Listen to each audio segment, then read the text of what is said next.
part of the goal here was to make sure that we did not do the work of the leakers for them by raising more and more questions about the integrity of the election right before the election was taking place. At a time, by the way, when the president-elect himself was raising questions about the integrity of the election.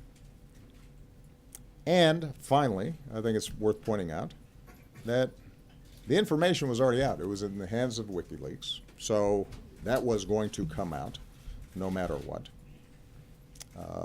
What I was concerned about in particular was making sure that that wasn't compounded by potential hacking that could hamper vote counting, affect the actual election process itself.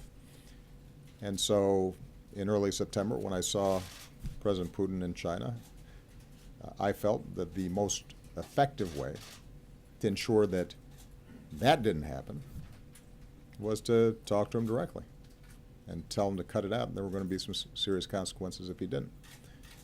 And in fact, we did not see further tampering of the election process.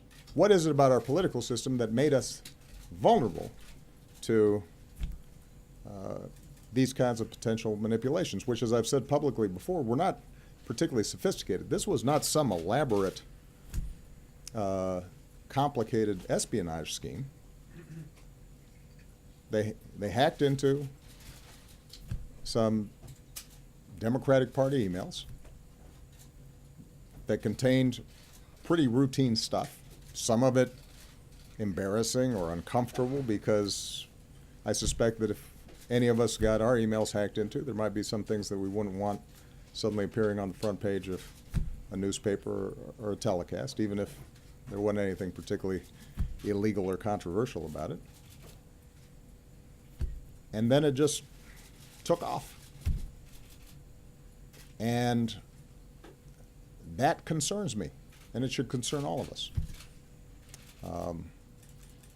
But the truth of the matter is that everybody had the information. It was out there, and we handled it the way we should have.